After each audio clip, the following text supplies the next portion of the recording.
नमस्कार, मैं शंभू कुमार सिंह और आप देख रहे हैं नेशनल दस्तक। राज्यसभा सीट के लिए बीएसपी के कैंडिडेट और राष्ट्रीय उपाध्यक्ष रामजी गौतम जी निर्विरोध निर्वाचित हुए हैं, लेकिन इस पूरे खेल में कई सवाल खड़े हुए हैं और अखिलेश यादव के साख को बड़ा बट्टा लगा है। दरअसल राज्यसभा की 10 सीटें थी यूपी में, 8 पर बीजेपी ने अपने कैंडिडेट उतारे, 2 सीटें बच रही थी, 1 सीट सपा के खाते में जा रही थी, 1 सीट बसपा के बीएसपी के खाते में चली जाती। लेकिन उसी दौरान प्रकाश बजाज नाम का एक शख्स जो है वो निर्दलीय पर्चा भरता है और वो दावा करता है कि उसके साथ सपा के विधायक हैं। इसी दौरान ये चर्चा फैलाई जाती है कि बीएसपी और बीजेपी में दोस्ती हो गई है और चूंकि 9 सीटें चाहती तो बीजेपी जीत सकती थी, लेकिन उसने जानबूझकर 1 सीटें बीएसपी के लिए छोड़ी है। अब सोचिए कि अगर कोई बहुजन बेटा राज्यसभा में जाता है, ऐसे भी राज्यसभा में लोग भेजते नहीं है किसी दलित को। बीएसपी सुप्रीमो मायावती हमेशा से जो उनके हार्डकोर कार्यकर्ता होते हैं, जो उनके प्रचारक होते हैं, उनको वो एमएलसी या राज्यसभा भेजती हैं ताकि जो गरीब लोग हैं, जो राजनीति में अपना सर्वस्व त्याग करते हैं, अपना जीवन देते हैं, उनको वो संसद के ऊपरी सदन में भेजती है, चाहे सिद्धार्थ हो, चाहे आपको बता दें कि अब रामजी गौतम साहब हों या इससे पहले राजा हों। तो ये तमाम लोग जो हैं उनको भेजती हैं। वो जो लोग संघर्ष करते हैं सड़कों पर, उनको एमएलसी बनाती हैं। इससे पहले अंबेडकर साहब को उन्होंने एमएलसी बनाया था।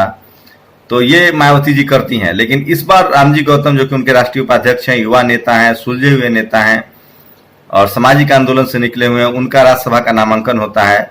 सपा इसमें कोई इनिशिएट नहीं करती है, लेकिन जैसे ही पता चलता है कि एक प्रकाश बजाज नाम का शख्स पर्चा दाखिल कर रहा है, उसके बाद पता चलता है कि 6 बीएसपी के विधायक जो हैं वो सपा ज्वाइन कर लेते हैं।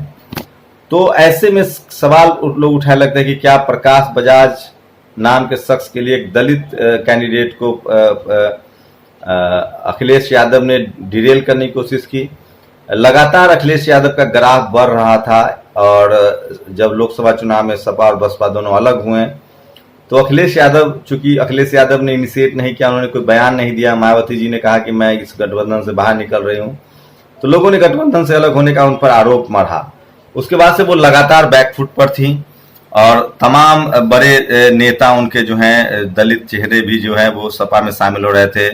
बसपा के हार्डकोर वोटर का जो रुझान था वो सपा की तरफ मुड़ रहा था और सपा माइलेज ले रही थी। लेकिन इस पूरे घटनाक्रम से जिस तरह से बीएसपी के 6 विधायक को उन्होंने अपने पाले में करने की कोशिश की, अगर ये चुनाव का वक्त होता तो भी लोग भूल जाते।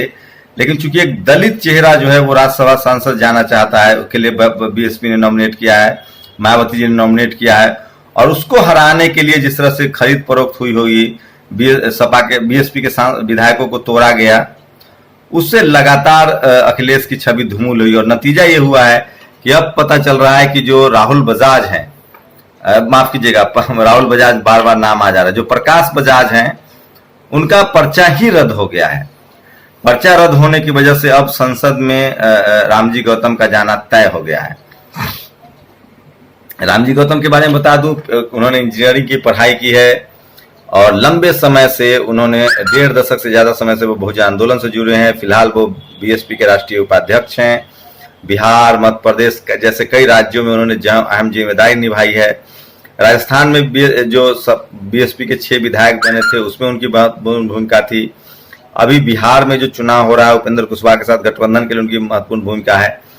तो लेकिन इस पूरे घटनाक्रम में अखिलेश यादव की साख को बट्टा लगा है और दलित समाज में एक गुस्सा भी है कि क्या अखिलेश यादव बहुजनों में फूट डालने की भी कोशिश कर सकते हैं, फूट डाल रहे हैं।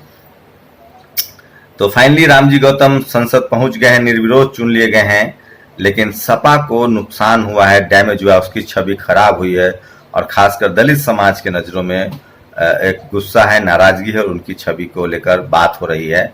लेकिन फाइनली रामजी गौतम जो है, ये अच्छी खबर है बहुजनों के लिए कि वो संसद पहुंच रहे हैं। सुलझे हुए नेता हैं, तेज तर्रार नेता हैं, युवा नेता हैं, उनसे बहुत उम्मीदें हैं बहुजन समाज को।